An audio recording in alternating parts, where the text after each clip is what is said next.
All right, good day. Today we're here to talk about how Agile is not always successful in digital product development. We're going to shed some light on where it is successful and also where it kind of falls short. Today I have some firsthand accounts of those effective implementations and also delving into where it faces hurdles. I'm Mike Richards, and with me today for this conversation, I have Sam Nelson and Fred Deichler. Sam, do you care to introduce yourself? Yeah, I'm Sam Nelson. I'm a senior project manager at Horizontal Digital here in the Twin Cities. We specialize in connected experiences through digital transformation. Great, thanks, Sam. Fred, how about you? Yeah, my name is Fred Deichler, Senior Agile Coach at Field Nation. Field Nation's a marketplace application, and we have 9 product teams working collectively on one platform together. Awesome. Thanks, Fred. And I'm Mike Richards, a senior consultant at Digineer, and we support businesses with strategic thinking, change management, and also expert delivery for software solutions. So thank you guys for joining, and let's just jump right into it. So we're talking about how Agile can sometimes be great, and it sometimes can kind of get in the way of teams progressing in a great manner. So Fred, maybe what are your general thoughts on Agile not always being that silver bullet? Yeah, thanks for asking, Mike. You're right. It's not. I mean, people have heard for years, agile is this thing, and like, oh, we need to be more agile. You hear executives talking about it, but it doesn't always apply to the work we're doing. One of the main ways I see it where it's misapplied is the confusion between complicated and complex work. Now, complicated is something that requires a lot of steps and stages to get done, but it's pretty well defined. And that's where agile probably isn't at its best, because with agile, we want to sense, we want to respond, we want to move forward in a way where the market or the customer is telling us where to go. But in a complicated environment, it just moves through the natural flow. That's where I see it definitely is a spot where it doesn't do as well. Okay. Thanks, Fred. Sam, how about you? What comes to mind when we say really controversial things like agile isn't always spectacular?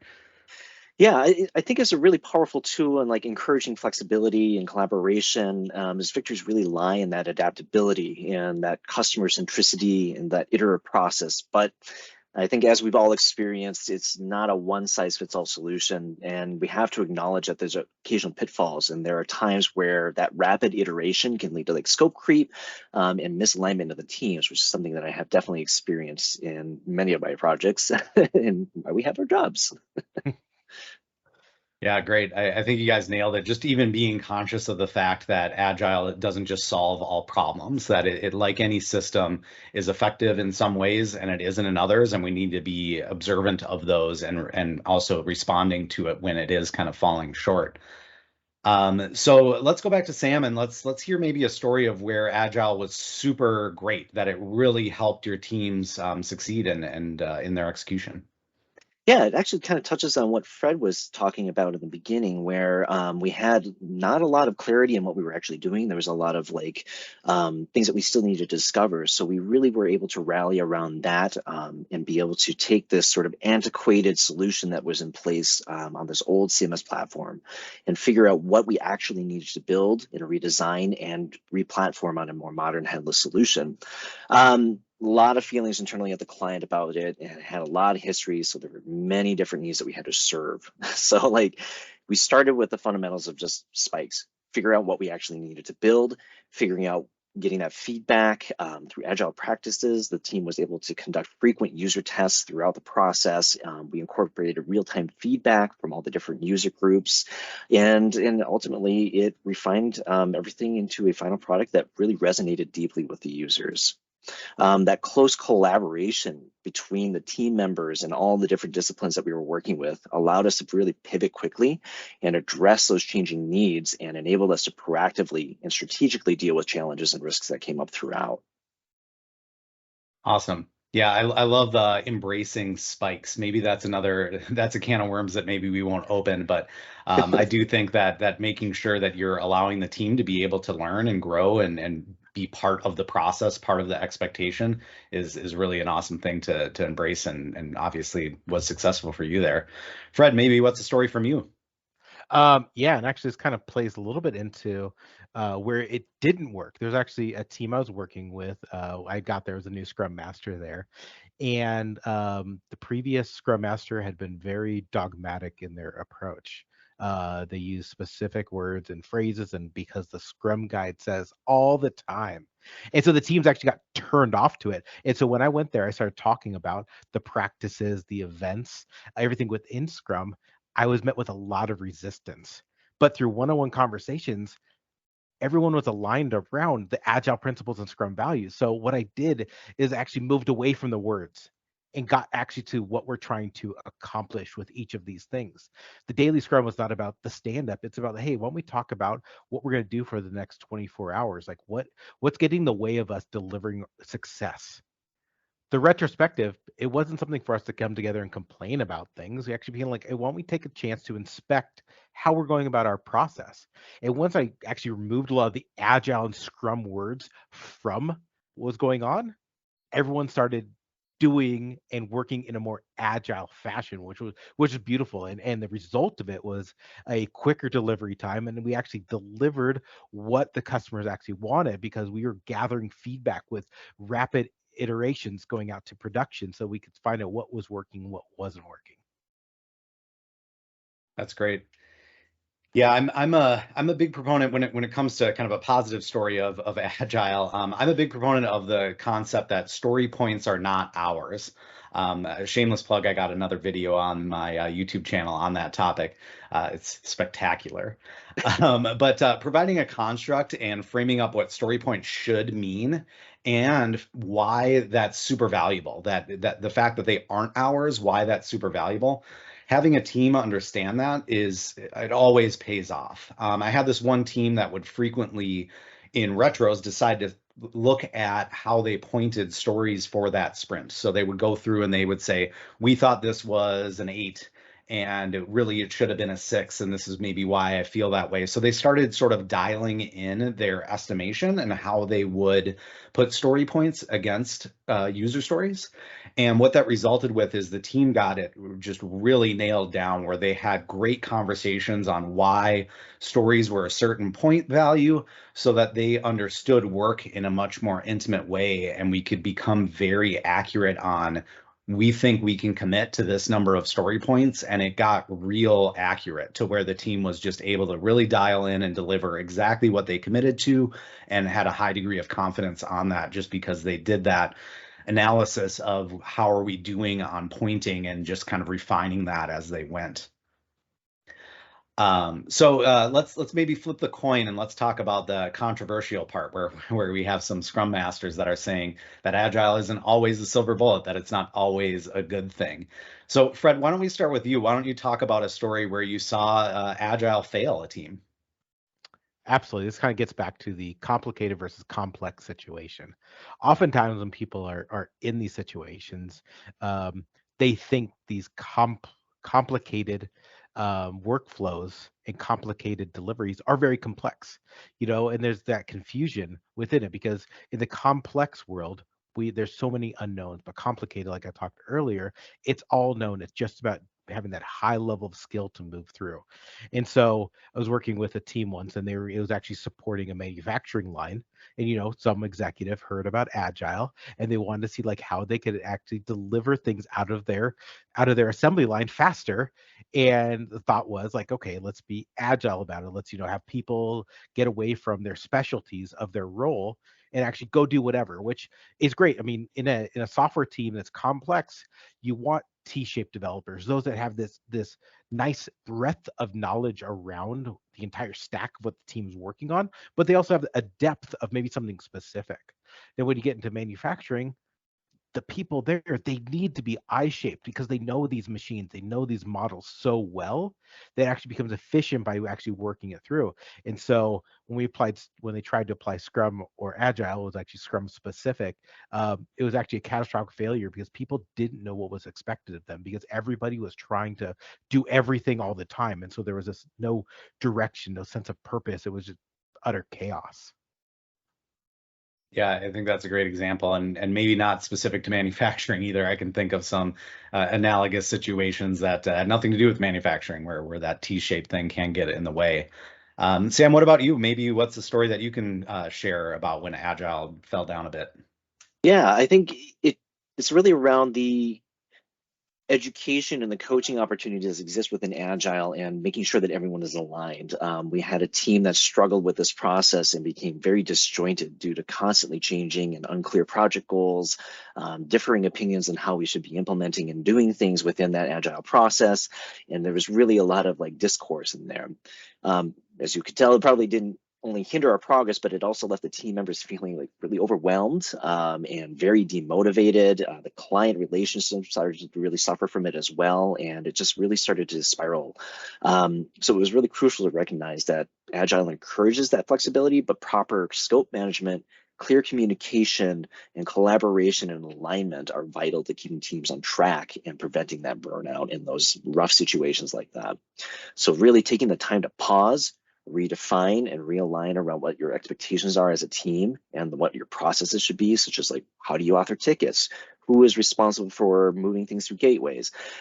These things were really important, and we saw improvements immediately. And it's continually to iterate on that, right? Like we take time in our retros to reflect upon that and make sure that we are constantly iterating on that process. Agile isn't supposed to just be a set process. It is evolving constantly. And as we talked about earlier, not one size fits all. So you have to be adaptable. Embracing that adaptability is very important. Awesome. Yeah, I really like talking to you guys because I queue up a question, give me a negative example of Agile, and I can't stop you from talking about how you coach your teams and help your teams get away from that negativity. Wasn't part of the question, but I can't stop you from problem solving, guys. So thanks for that. I'm probably going to do the same thing just because I don't want to be left in the dust by you guys. But I'll give an example of where I felt Agile was sort of failing a team. I took over a project. It was mid-flight. I wasn't at the beginning of the project. I came in, somewhere in the middle. Happens pretty often. Not something that really we should shy away with. That's not the problem that was here. But it can be kind of awkward because you come in and I have my idea of what Agile looks like, and that's always different than what other people have their ideas on what Agile is like. And this team, and I could use many examples because this is a common problem. Daily stand-up was a mess. It was a large team. It was something like 10 people, and daily stand-up would take 30, 40 minutes every single day. And it's because it wasn't stand-up. It wasn't the standard, what did you do yesterday? What are you doing today? Are you blocked? And I'm not a huge proponent for it always having to be that way, but I am a huge proponent of we have to time cap this. It can't be that long with that many people. I sometimes play a mental math game and it can get dangerous sometimes. But when you have 10 people in a 30-minute meeting 5 days a week, if you do that math, and I did this ahead of time, it's 25 hours a week that you're spending just talking in stand-up. That's how many human people hours we're doing it, just talking about that stand-up. And the conversations that happen that are beyond those three things of what you did yesterday, what are you doing today, and are you blocked or not, aren't they're useful. They're good conversations. They're conversations that needed to happen, but the team wasn't using mechanisms like a parking lot or maybe domain specific discussions that are just, the QA people talking about their test case creation that they're struggling with. And so helping teams realize the amount of time that it's taking, or sometimes what happens is people aren't really listening because it's going on for so long. Both of those are bad. So just kind of realigning everybody on what the objectives are for those meetings and the mechanisms you can use to allow for that deviation from the standard kind of agile practices or agile events. It really kind of helps is being like, okay, great conversations. I'm not trying to shut down this collaboration. It's great, but daily stand-up is for this reason. Let's keep it to that reason. If we need to go above and beyond those discussions, this is how we do that. Is kind of a good way to avoid that. Absolutely. Yeah. Can I add on to that, Mike? Please do. Thank you. I recently did a training with some non-Scrum Masters about how do you be a Scrum Master. You don't have one on your team.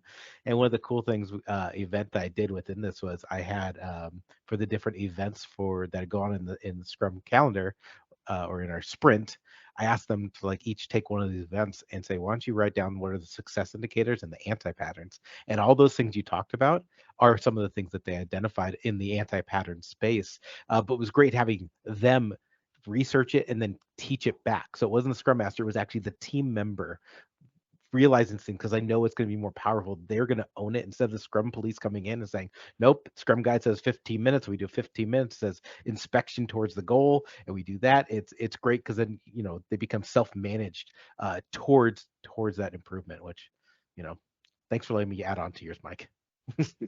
No, I appreciate that, and that's a good segue into the next questions that I was going to ask our panel here. Is as leaders in Scrum, it's our responsibility to help guide teams to be successful, not only holistically in delivery, but also in those kind of small sips of the different events that happen during Scrum, during your Agile methodology. So, what are some ways that you suggest to make sure that teams are getting that value, that they're avoiding those pitfalls where Agile can sometimes get warped or cause drags on teams? And Fred, maybe we continue with you. You gave us that one example that you just talked to, getting input from teams that aren't from Scrum Masters, but maybe what are some other stories that you have of success? Most of my stories of success with teams like embracing Scrum and Agile come through the retrospective. It's like my number one favorite meeting. And there's a standard stop, start, continue, but it's like how do you shake that up into different ways to ask the same kind of questions? But there are times when you, as a Scrum Master, or coach, whatever, or team member, you observe something's not quite right. Your spidey sense is tingling. And you can actually go back to some of these things like the Agile principles and Scrum values and just have open conversations about them. My teams love, they love talking about the Scrum values, and the way I make them kind of love it, or they choose to love it, is there's a fun acronym I talk about with them, which is, there's 5 Scrum values, and we go through them word by word. We get focus, openness, commitment, courage, and respect. I say, okay, now there's a quiz. You're gonna have to know all 5 of those and repeat them back to me. And just like the look of glass on there, I was like, wait, what? I got to remember these 5 random words. I say, no, okay, here, let me teach you an acronym. Force, focus, openness, respect, commitment, and then the most important one, extreme courage. And once you kind of bundle that in, they can start to own that, oh, we use the Force in our team. And you get Star Wars things. That's a lot of fun. So any way you can bring some of these fun elements into the team, then, they start repeating it. And then you hear it in their conversations. When like that teach back moment about the daily Scrum, that team lead who was talking about it, he was peppering in the Scrum values into the way he was explaining the positive attributes of a good daily Scrum. And that it was music to my Scrum heart. I love that, and I'm stealing that Force thing for sure. Sam, what about you? What are some ways that you have helped coach teams to make sure that they're embracing the goodness with Agile and not falling into the snares that they sometimes have? Yeah, I think guiding teams towards harnessing the Agile's true power and potential requires that delicate balance between structure and adaptability, and sort of what we've been talking about here, right? Recognizing that Agile's ability to adapt means that we need to continually acknowledge and embrace that very value. One key aspect to that, of course, is fostering open communication, collaboration, making sure that people are talking with each other and not staying in these silos, and understanding that their role is to be fluid between all the different work. Your work doesn't end when you have a deliverable done. Your work continues. You continue to examine and iterate on that. And again, Fred, I want to riff off of you, man. Regular retrospectives are an incredibly awesome thing. They're a safe space to evaluate what's working and what needs improvement, right? Getting to refine that process itself, and embracing a culture of learning where failures are viewed as opportunities instead of negatives, and opportunities for growth, can help teams navigate challenges and uncertainties that Agile can sometimes bring. So recognizing, again, to borrow the term that we used at the beginning, is not a silver bullet, but a powerful tool, right? Embracing that ability to adapt, collaborate, iterate, remaining vigilant against all those potential downsides, we can guide teams towards those positive impacts and meet those challenges with informed strategies. Yeah, great, Sam. I mean, I love that you guys say retros. That's something that I've learned a lot from our conversations that we've had, not on these videos, but in other realms. it's always something that I've struggled with as a professional. And I think that Fred, specifically, you have embraced that as part of your brand. And I've learned a lot on how to make my retros actually engaging and actually valuable, which I feel like teams struggle with a lot. So another plug, if anybody has any questions about retros, Fred's your guy. Absolutely. Yeah, for sure.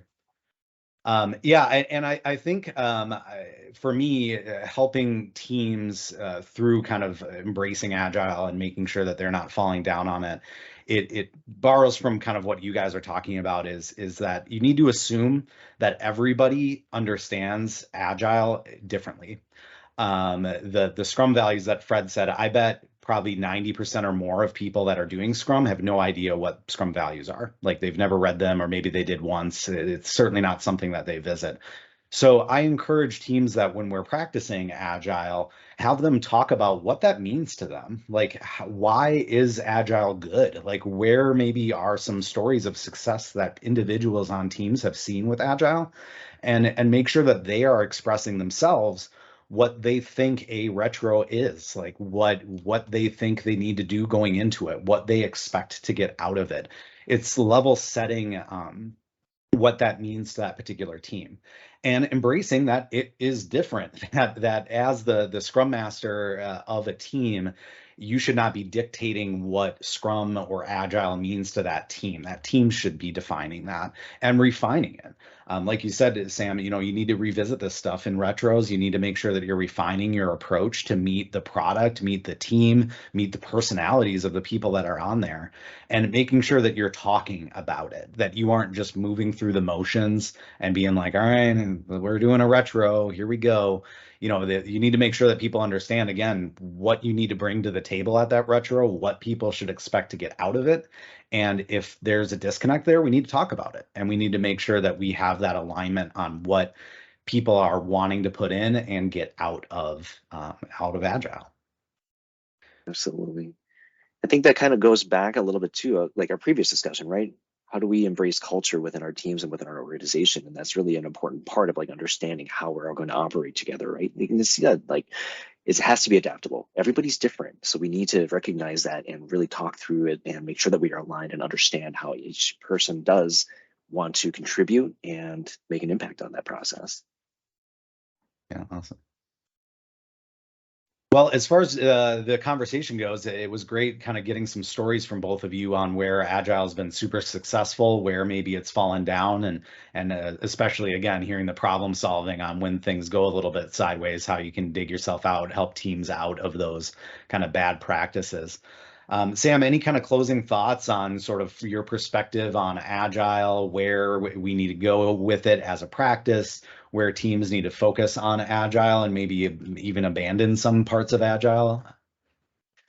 I think most of it is around continuing to coach and educate teams on it, right? Like, not everyone has the same understanding, and I think it's really good to have that conversation. So making sure that we are continually having those conversations with our teams, and not even just like within your team, but actually trying to spread that out throughout your organization and get a better alignment around how we actually want to approach Agile as an organization. I think that's very important. Yeah, Fred, what about you? Any closing thoughts? I just want to add on to what Sam said. It's like, I think what comes down to is understanding from like leadership down, like what are they hoping Agile is going to do? What is it going to deliver? So you get a chance to clear out any potential misconceptions, but also gain that alignment and then be able to talk about it. And the other thing, like I like tell people, like Agile it's an umbrella term. There's lots of frameworks that go under it. If you start with the principles, and then you add on empiricism, you can make some pretty good things that's right for your company, your situation, your team. Yeah, to add, I'm hearing you guys say that everyone needs to understand why.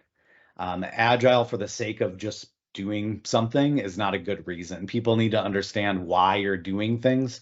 And it's not just the team, it's the people that are stakeholders of that product that are understanding, if we're doing Agile, why are we doing it? and making sure that there's visibility into the value that that team is delivering, and also visibility into how that team is delivering, the metrics that you can produce, the retrospective information that you can share with people to show that this is a valuable exercise that we're doing as a group, and making sure that everybody understands, again, why are we doing this. Great. Well, thank you both for your time. Again, great discussion. Hope we got some great feedback from the last one. Got some people with some questions even that sent out to us that we were able to type out some answers to. So if anybody has any comments about this format, about the content itself, please feel free to add messages in the comments, reach out to us if you have any questions or things to contribute to the conversation. So Fred, Sam, thank you guys so much. Absolutely. Thanks, Mike. Thank you very much. Thanks, Sam. Take care.